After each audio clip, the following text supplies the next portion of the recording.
नीलेश बड़ा असमंजस में था। समझ में ही नहीं आ रहा था कि हंसे या रोए। सामने मार्क्स शीट पड़ी हुई थी जिसमें हर विषय में उसे सबसे अधिक नंबर मिले थे, पर उसे वह खुशी नहीं मिल पा रही थी जो अच्छे अंक मिलने पर होती है। आखिर नीलेश के साथ ऐसा क्यों हो रहा था? क्या हुआ था नीलेश के साथ?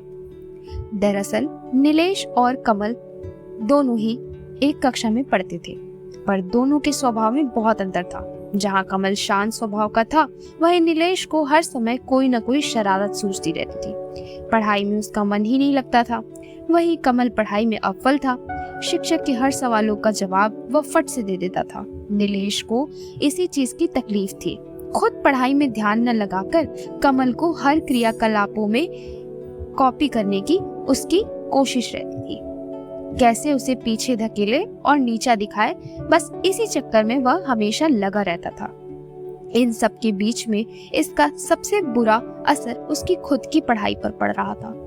इसी तरह एक बार लंच टाइम में जब कमल थोड़ी देर के लिए कक्षा के बाहर गया तो नीलेश ने उसके स्कूल बैग से विज्ञान की कॉपी चुरा ली, ताकि जब शिक्षक उससे कुछ पूछे तो वह जवाब न दे पाए। उस स्थिति में वह एक भी जवाब नहीं दे पाया। हुआ भी वही, शिक्षक की खूब डांट पड़ी कमल को। नीलेश तो मंद मंद मुस्कुरा रहा था। हर समय नीलेश मौके की ताक में रहता कि कैसे कमल को परेशान करे। एक तरह से वह कमल की वजह से हीन भावना का शिकार भी हो गया था और होता भी जा रहा था। उसे लगता था कि वह कभी पढ़ाई नहीं कर पाएगा। कभी कमल को पेन गायब कर देता तो कभी लंच बॉक्स में खाना ही नहीं रहता। कमल को परेशान देखकर उसे बड़ी खुशी होती थी।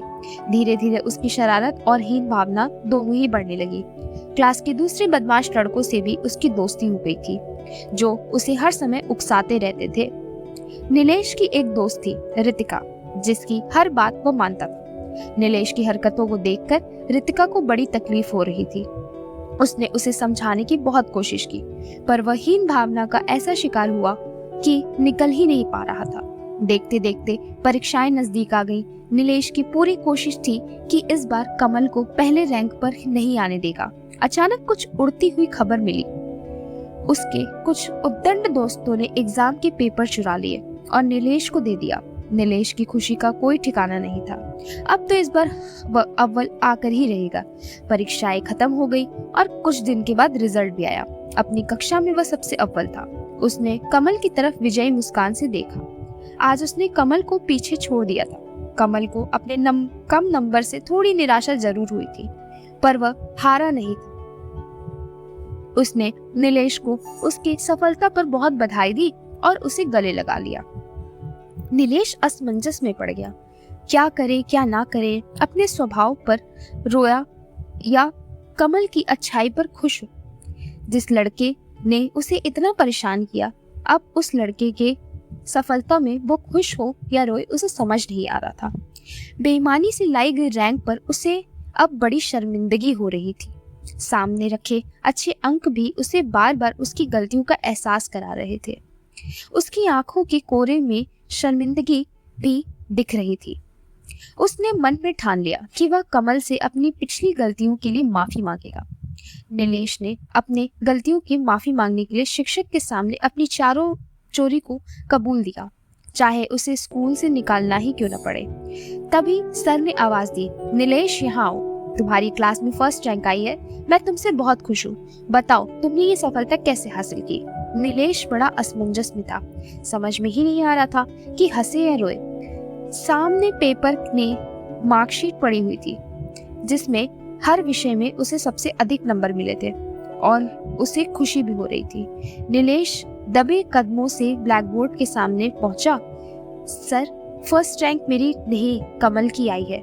आप सभी को मैं माफी मांगता हूँ। मैंने चीटिंग की है। कमल को नीचा दिखाने के लिए मैंने पेपर आउट करा दिया था। सर, आप इसकी जो चाहे वो सजा मुझे दे सकते हैं। कमल, आई एम रियली सॉरी। मैंने हमेशा तुम्हें परेशान करा। आज तुमने ही मुझे गले लगाकर बधाई दी। और ये कहते कहते नीलेश की आंखों में आंसू आ गया। क्लास के सभी शरारती बच्चों को इस तरह टूटता देख सभी भावुक हो गए। रितिका और कमल फौरन उसके पास पहुंचे और उसका हाथ थाम लिया। स्कूल मैनेजमेंट ने भी नीलेश का पश्चाताप बेकार नहीं जाने दिया और पुनः परीक्षा ले उसे पास कर दिया। अब नीलेश समझ चुका था कि बेईमानी से पाई गई सफलता कभी भी खुश नहीं करती। असली खुशी ईमानदारी और सच्चाई के रास्ते पर चलकर ही पाई जा सकती है। इस कहानी की सीख यही है, कभी भी बेईमानी न करें। जो सफलता आपको अपनी ईमानदारी से मिलेगी उसका मजा ही कुछ और है। अपनी ईमानदारी पर भरोसा रखें।